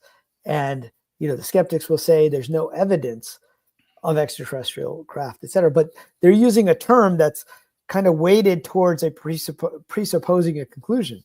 But data is not necessarily presupposing any conclusion. The data actually says that there are things we're seeing and that people are reporting, and people are reporting close encounters with, and that people are seeing metallic craft, not just lights in the sky, right? Getting back to Hynek's, his three close encounters, but his other three classifications, which were not close encounters, were one, nighttime lights, which of course is the most common and also the most common misidentified as well. Second was daytime discs. I mean, that was an actual classification, right? And then the third one was with radar and with visual impact. So you had this multimodality. And even back then they had, I forget the number, but over 100 cases of that last category of both radar and back in Project Blue Book. And James McDonald, who was an atmospheric physicist in Arizona, actually University of Arizona, he went to Wright-Patterson and he looked at the files. And this is before Hynek really came out and said there's something to this. And he was like screaming at Hynek, look, I looked at the files. There's over 100 cases you have that have radar and visibility. Why don't you talk about those more back in the day? So I think I'm not ready to say that it's necessarily extraterrestrial, although many people think that is definitely one of the most likely scenarios. But yes, I think we're being visited by something. And I will say, so I'm not officially speaking for the Soul Foundation. I'm more of an advisor, and I was one of the speakers at the conference that we had in San Francisco. And the particular thing I spoke about was venture capital and innovation ecosystems around UAP technology. Continue. Well, so, originally they asked me and they said, well, okay, you've been a venture capitalist, you've invested in companies, in new technologies. Why don't you write us a white paper about, venture capital investments in UAP technology, which could be, technology for anti-gravity, could be any of these things. And so I started to do some research and said, okay, and this actually goes back to something I had written almost over 10 years ago. So I mentioned Thrive and Foster Gamble. And back when that movie came out, I had written up a document that says, in Silicon Valley, this is how innovation is done today. There's like entrepreneurs, there's venture capital investors, there's mentors who help the entrepreneurs, there's angel investors who, the first funding you get for your great idea is not from a professional venture capital firm and millions of dollars. Traditionally, it was friends, family, and these angel investors who are executives at companies that have already made it. And so they made some money along the way. They saw how it was done.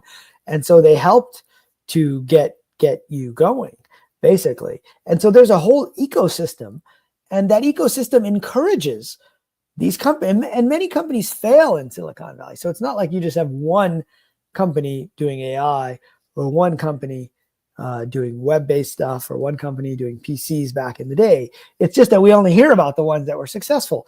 And so you have competition in an ecosystem. And that was a key part, I think, of what has made Silicon Valley successful. And then the professional venture capitalists will put money in based upon you getting to a certain point.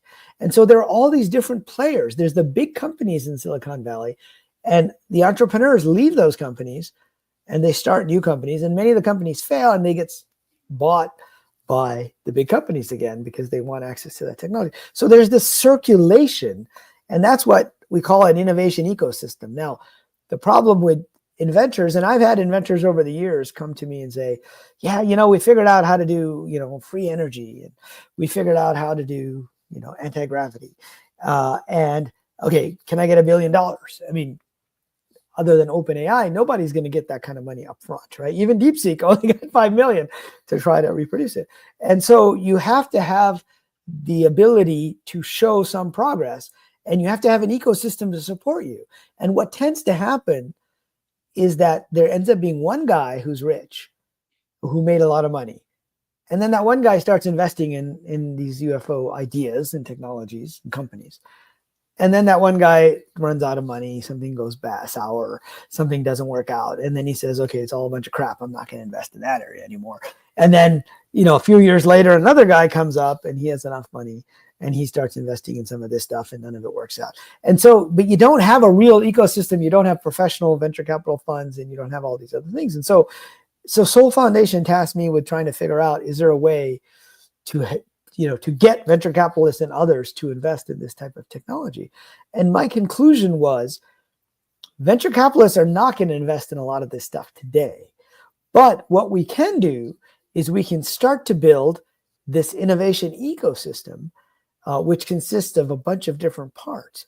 And if we do that, then we will start to have venture capitalists want to invest in these ideas in the medium to long term. And that what we need in the short term are incentives for research so that we can figure out how this stuff works. Now, there are some people who say, yeah, it's not a mystery how UFOs work. I know how it works, right? But an investor is going to go, if somebody says that to the investor is going to go and say, okay, well, let me validate that with my guy from electrical engineering in Stanford, right? I mean, I mentioned I went around the country with Foster Gamble, and this one guy said he had free energy technology. So we took along a PhD in electrical engineering from Stanford, and he went along and he started measuring some things. And he said, well, I can't really validate that, right? And so then the investor is going to go, okay, well, why would I put this money in if I can't validate it? And so we have this, instead of a virtuous circle, we have a vicious cycle where the academics don't know about it, right? If you ask academics about anti-gravity, they're like, yeah, it's a bunch of bull, right? They don't even know that in the 50s, there were all these articles. McDonnell Douglas, Lockheed, everybody. Martin Company, you name it, Learjet, right?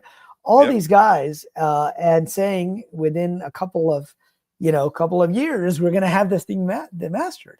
And these are real companies. I mean, pioneers who built helicopters and, kind of the pioneers in the aviation world.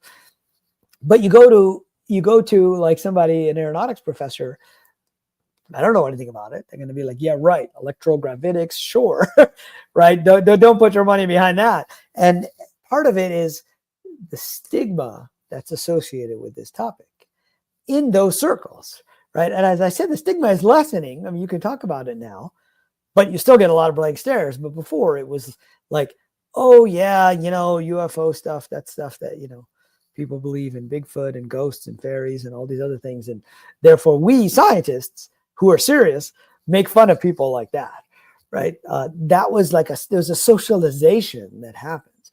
And so I said the first step is we have to unlock more research funding for people that want to pursue these ideas, and not just, for people from universities, but garage inventors it was the Wright brothers that figured out how to do powered flight, and they're, bicycle shop owners. I mean, they're the literal garage, right, inventors before Silicon Valley.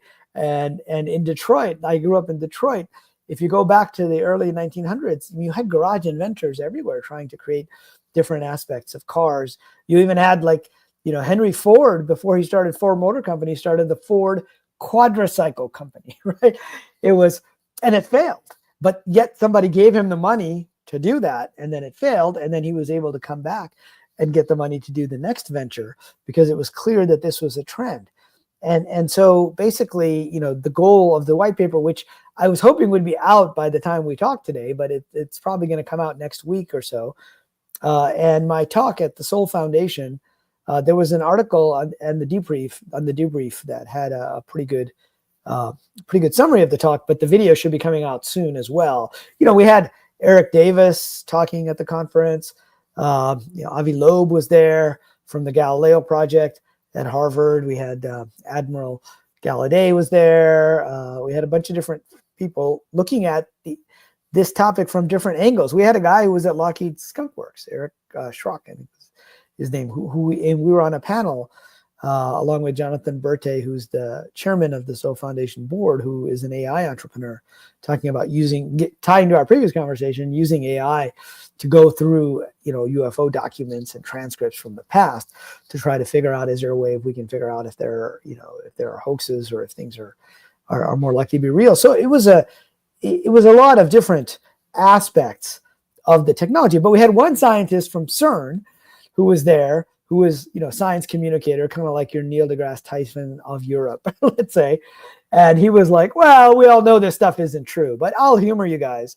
And I'll say, if this is true, how could this be done? We would need too much energy and we don't know how to do it. Therefore, it's probably not true.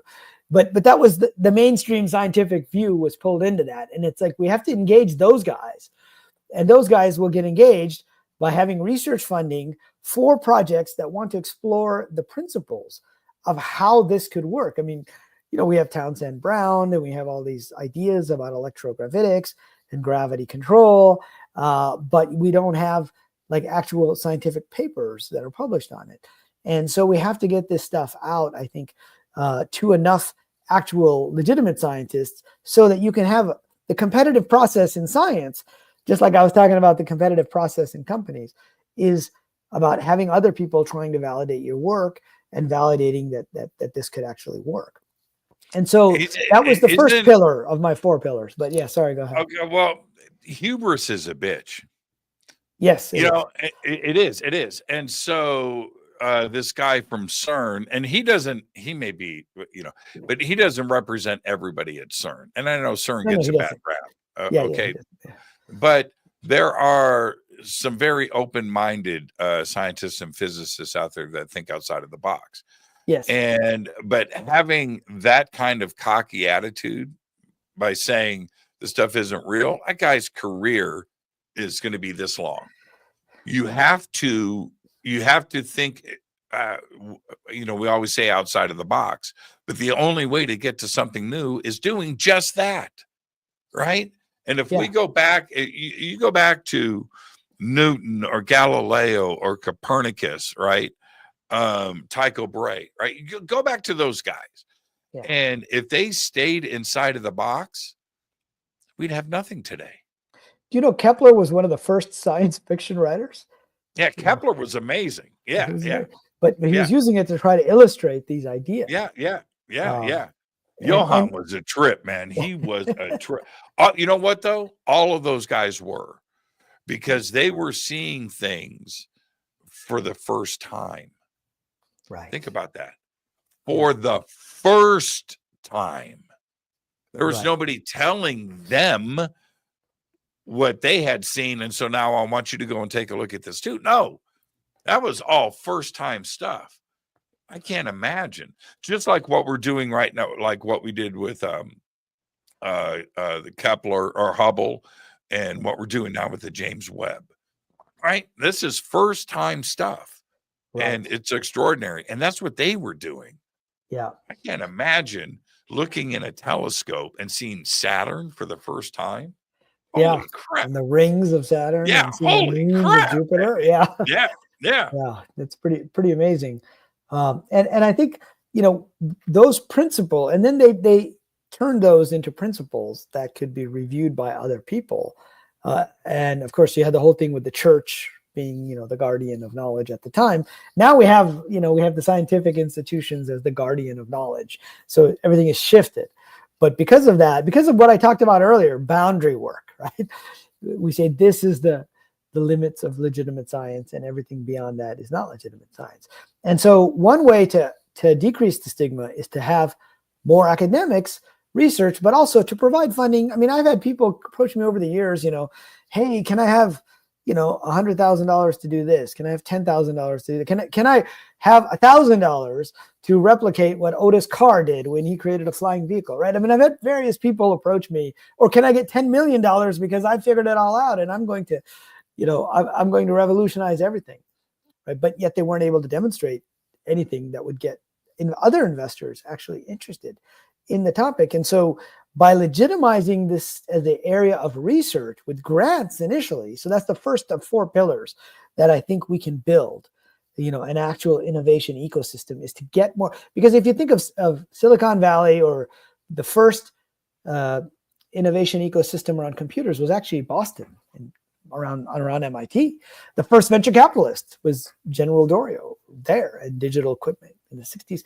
And so a lot of this stuff happens around research institutions. And So if we can get research institutions involved, but we can also have fellowships and grants for individuals. And this is where I think we really need to think outside the box, is because some of the people who think they figured this out they don't have a PhD from MIT. In fact, it may hinder your ability to figure this out. Totally. Yeah. If you have a PhD from MIT, because you're so in physics, you're so locked into. What was that company called? DEC? Digital Equipment Corporation, DEC. Yeah, DEC. Wow, Yeah, man. they made mini computers. Yeah, they were big time, man. For a minute, they were huge for a while. Yeah, for a minute. Because before that, there were only mainframes, and most people don't know this, but what we call personal computers, they were calling microcomputers because they were trying to say this is different from the mini computer, which is different from the mainframe computer. And that's where, Microsoft and all these terms came from back in the day. One of the things, this is your fifth pillar. Let's get to it's your first pillar. Yeah. Let me tell you what your fifth, what would, to kick off this ecosystem is we need somebody like Sean Carroll, Brian Greene, Michio Kaku. You need Neil deGrasse. I'll even throw him in. He's got a big voice. But is this? Those guys need to see something unexplainable in the sky. They haven't seen that yet. Yeah. Personal experience, right? They there is nothing like your first time when you see something whack. Right? I mean, something crazy, like my beer can. One night we were out on, it was called Orion's Outlook in Joshua Tree, and we had about 200 people on the edge of this thing. Like, it's not quite a cliff, but anyway.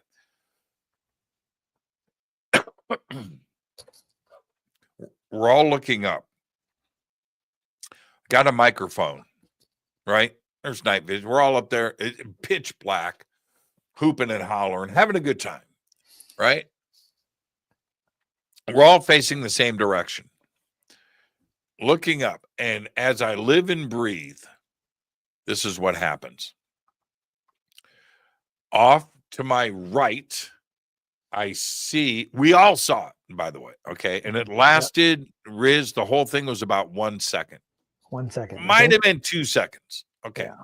But off to my right, now the sky, right? This takes up a huge, here, let me change cameras. Takes up a huge chunk of the sky, right? Okay. So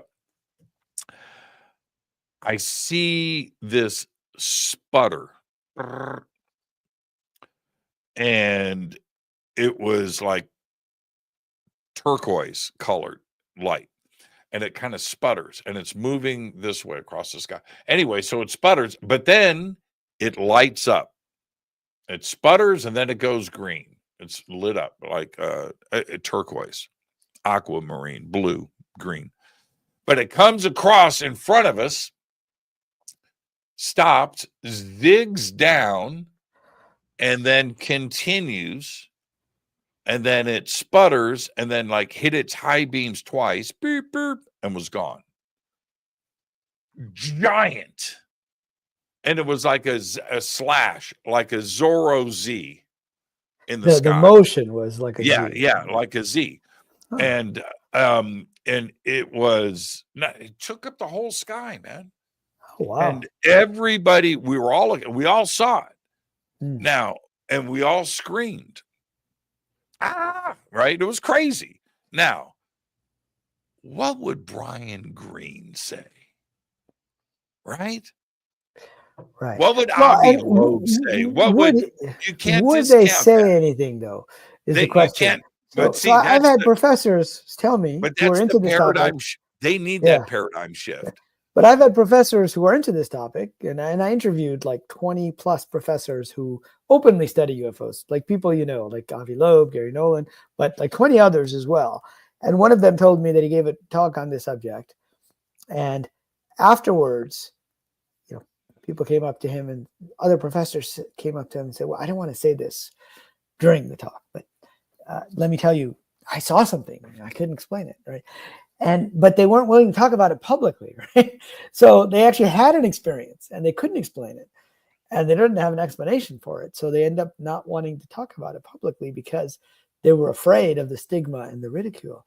And so part of what we need to do is to make it okay to talk about these unexplained things. But I agree, yeah, that would be, having more personal experience would be a way to get it out there. But that gets back to, Neil deGrasse Tyson saying, I'll believe it when they land on the White House lawn and invite me for dinner, right?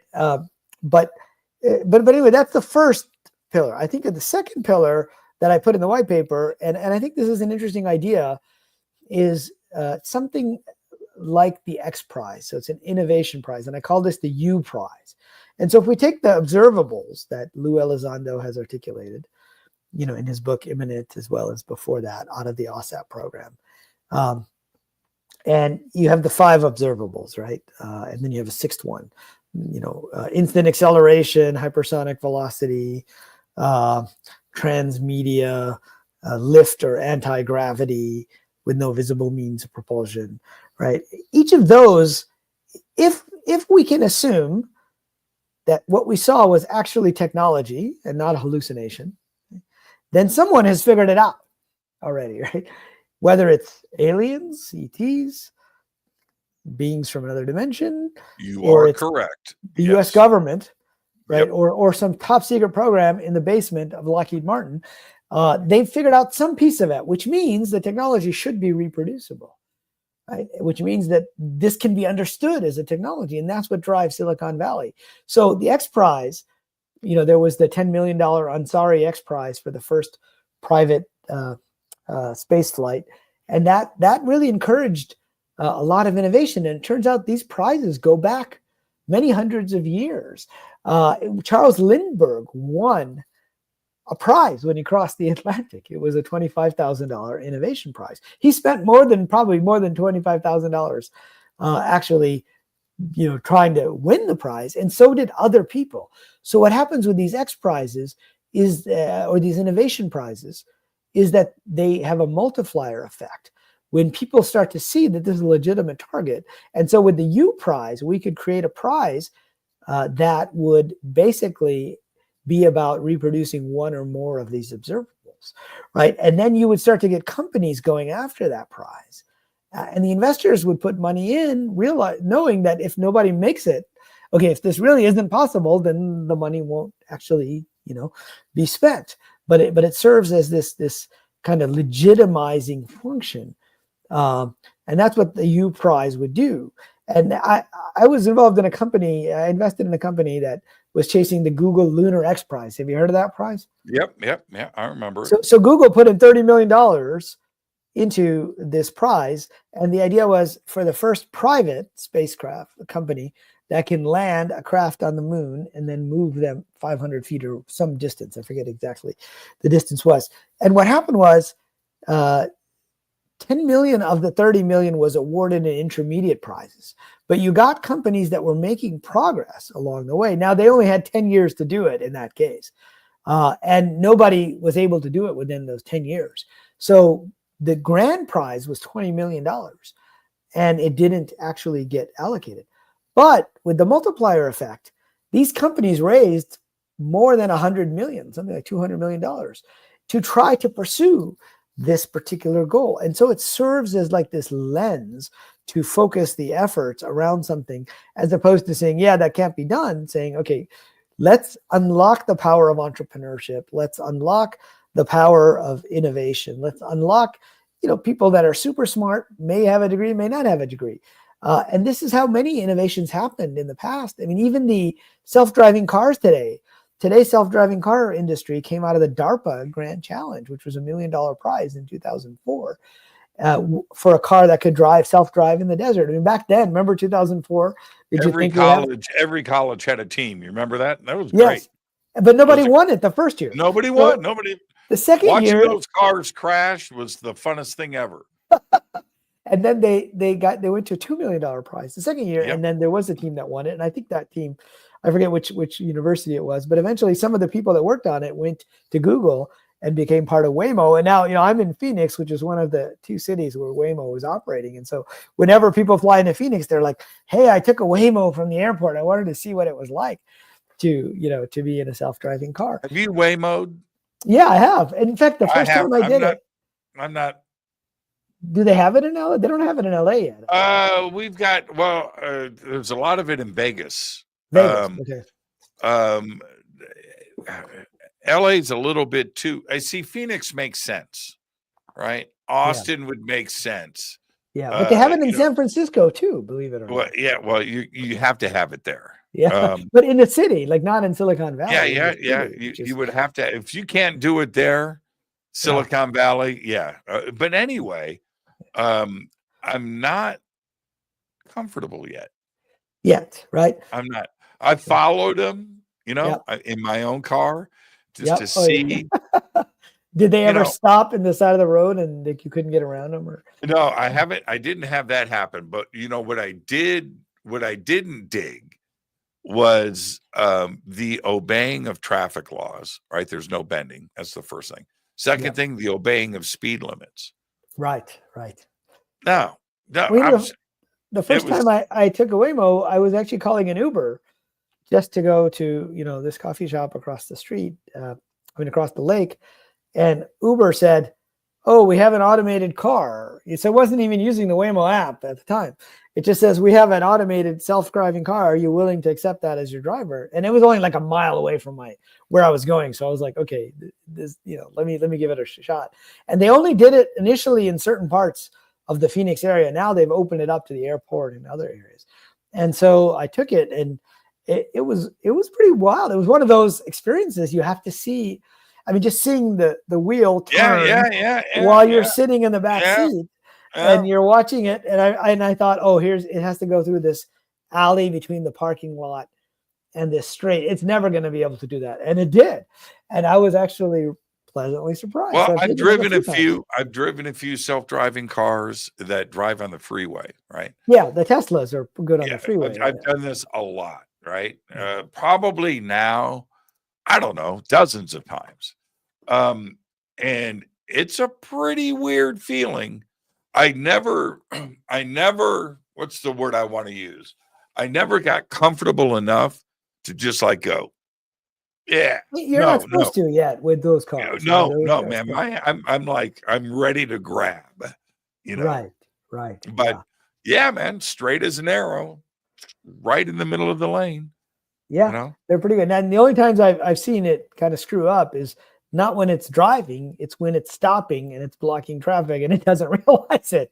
It just goes over to the side of the road, but it doesn't always do it correctly. I had a Mercedes that would self-park. Oh, right. Yeah. Yeah. Remember those commercials for Lexus where the guy was using the self-parking thing the first time and he goes, we used to have to do this ourselves. Well, with the Mercedes, now here's the thing. I think at first it was novelty and cool, show it to your friends. Yeah. Okay, so check it out, man. You just hit the button, take your hands off the wheel, and let it do its thing. And it would parallel park perfectly. Regular parking in a parking lot, holy crap, man. You get out 6 inches on each tire at the paint stripe. You know what I mean? You're like, damn, not even off by a quarter of an inch. Perfectly straight. But it would take forever. Right. It's like you got to just wave, screw this. I'll parallel park. I'll just do it myself, right? Yeah, that's kind of like when I was writing the video game with ChatGPT. I was like, screw telling it what to do. I'll just go in and fix the code myself. But eventually it catches up where it's actually faster for you. Yeah, this is what it would do with the parallel park before we say goodnight. So parallel park, it would back up and look at the size of the space. Okay. I'm going to give it credit. Pretty tight. It could get pretty tight, tighter than you would be comfortable parking. Yeah, that's probably true. All right. Yeah. So it'll measure it. And you're just watching, and it just pulls up. It's measured the spot. It knows the distance to the car, the whole thing, right? Car pulls back up, and that thing just goes one stab. It's like, Right. holy shit. And You know, that's it's how I was with my first Waymo. I was like, holy shit, it actually Yeah, did it how is that flawlessly, possible? like Yeah, without any. flawless. And But I used to live in Mountain View, like I said, literally down the road from Google, and I would see their test cars. All the way back in 2007, I would see them driving by my condo all the time. I remember thinking, there's no way I'd try that. And then they had people sitting there, but now it's, there's nobody there in the front seat. Now that's really weird. You're sitting in the back seat and there's nobody in the front seat. And it's, navigating around corners and doing things. And it's like, wow. Well, we are very close now to getting to this, but I don't think anybody wants a huge camera system on the roof of the car or this or that. It's got to be, invisible and self-contained. But here's, I talked about this today. I think that the honeymoon period with Tesla is over. Okay, it's over. Tesla sales have dropped here in California for the first time, and this is the biggest market. Okay. Yeah. DMV registrations this year versus last year down 16%. For electric cars, you're saying, or just Tesla specifically? Tesla in Spain, year over year, down 75%. 75. Denmark, Finland, Sweden, Germany. I'm leaving a couple out. It's like 8 European countries right there in the middle. 40% over last year. Down in the UK, 39%. So, and I think that the reason for that is going back to what we were talking about earlier. You can't program in emotion. You can't. And in 20 years, right now, 2045, 20 years from now, do you think somebody's going to be restoring a classic Tesla? Right? For an auto show? No. No. And nobody looks at a Tesla and goes, oh man, sexy. Nobody. No. It's a trend. And because of the lack of resale value, so you buy a Tesla and you drive it off the lot, it's worth half. No, it's worthless. Well, that depends. It's worthless. I remember a couple of years ago where they were selling used Teslas for almost the price of a new one. That was during the supply. Ago, right? Yeah, that was during the supply shocks that we were having during COVID. Yeah. Now it's not that kind of party. Yeah. And I just don't think there's an emotional attachment to the vehicle.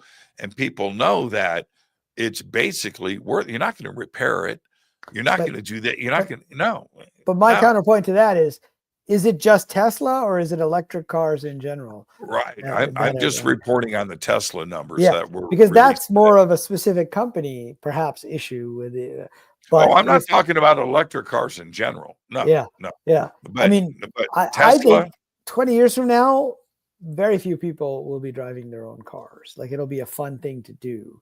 And I think very few programmers will be writing their own code. It'll be more a process. Just like when I learned to program, well, you learned to program was even before me with the punch cards. But when I learned to program, there were no interactive debuggers. Like, you couldn't just sit there and watch the code run and figure out what was happening. And today, I mean, you can't imagine somebody in school coding without some form of interactive debugging. It's just would be considered, like writing assembly code, which I did, back in Apple II days, which is kind of like punch cards a little bit, where you're like putting in hex codes and you're trying to create everything. Yeah, K-locks, and then trying to debug, 10,000 lines of code that you wrote the night before. Yeah. With your eyes. The thing that AI now should be able to do, and we're getting close enough to it. So I agree with your point about emotional attachment, but I mean, we still have people attached to, their LPs, but that doesn't mean that MP3 and now streaming hasn't become the way most people listen to music. But there's an emotional, but you're right though. See, you hit it on the head. That's an emotional connection. And right. No, there's no emotional connection to a Tesla for anybody. No, right. I mean, right. Dude, you want to go out of my garage and see my Tesla? No. But there was when it first. No, do you want to go out of my garage and see my Harley? Do you want to see my classic Mustang? Right. Okay, that's different. No, nobody gives a shit about Teslas. Right, but what percentage of car owners care that much about their car? I mean, you're right, for a group of people who care about the emotional investment. I'm just saying, like, there are people who still believe, you have to have the stick shift because, that's how you really feel the car. And that's how but feel. How many times, see, it's not a male thing either. Okay. It's a female thing. How many times have you cringed when you heard your mom say to your dad, "Is that the car we were on our first date in?"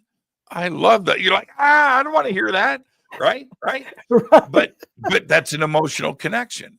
Yeah. Do you think in 20 years, some mom is going to go, "Honey, it's just like the Tesla you and I had our first date in"? Right? No, it's a different thing. It's just not there. And to see these numbers drop, I don't think it's a logistical thing. I don't think it's a technical thing. Yeah. I just don't think people have an emotional bond with them. They don't care. Well, I mean, you find in the history of technology that there's often a case where a new technology starts to look like it's going to get accepted, and then you have a drop for a period of time, which is often called the trough of disillusion. If you look at the web after 99 and it crashed, right? You have these articles saying, the internet was really a fad after all. Yeah, for sure. You can find those out there. And so that often happens after the initial euphoria. But I think over time, you will have more self-driving cars and you'll have less accidents too. Over time, I think that's just the direction. But innovation, when I love the innovation in and around the computer world and what has driven that. Going back to SCSI cables, right? SCSI cables. Firewire cables. Yeah, Firewire. It's been a while since I've heard of those. Right. How about PCM CIA cards? You remember those? I do remember hearing about PCM CIA modems, right? Yes. All CDs, CD-ROM. Oh my God. It's amazing. CD collections are pretty much obsolete at this point. I don't watching movies. I never watch my DVDs anymore. I had a huge collection. Everything's just streamed. I've got 2 insane gaming laptops right over here. Here, hold on. Let me switch cameras. Maybe you can see. Yeah. Okay. See that? Yeah. And here's another one right here. I'll open it up. Okay. These are insane laptops. Insane. Yeah. Ain't a CD-ROM on those. It's weird. Yeah. It's weird. DVDs, man. I mean, I still have a 2005 Honda Accord hybrid in Boston because we're not there that often, so we don't use it much. A 2005 Accord hybrid? It was one of the first hybrids. When the Prius came out? And it still has the cassette player in there. It's like, wow. There's the cassette player. I never use it for anything, but it's there. There's probably a cassette stuck in it. Yeah, there's old Talking Heads. Yeah. Till Tuesday. Yeah. Purple Rain. Yeah. Exactly. Purple Rain, right. Hey, Riz, thank you so much, man. Safe travels out here. I'm going to see you tomorrow, and we'll be hanging out on Friday at the Conscious Life Expo. And real quick, before I let you go, what are you going to talk about this year? So I'm actually not talking this year. So this year I'm actually just there attending and just supporting people that I know. I have so many friends who are giving talks this year. So I will be talking at Contact in the Desert later on this year, but I'll be there tomorrow. So if people are there, come say hello. It was Yeah, great to see people I'll just- see you tomorrow. I'll be setting up, but then I'll be hanging out with you in the lounge downstairs tomorrow Sounds night. great. Riz, Sounds great. safe travels tomorrow, my man. Same thing for me. I'll see you at the hotel. Thank you so much. Right.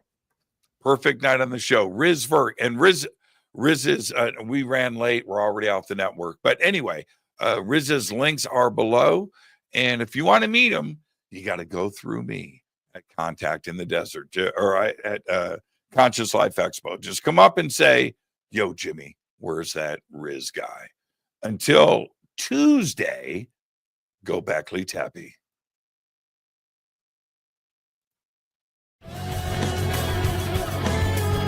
Fade to Black is produced by Hilton J. Palm, Renee Newman, and Michelle Freed. Special thanks to Bill, John, Dex, Jessica, Dennis, and Kevin. Webmaster is Drew the Geek. Music by Doug Aldrich. Intro, Space Boy.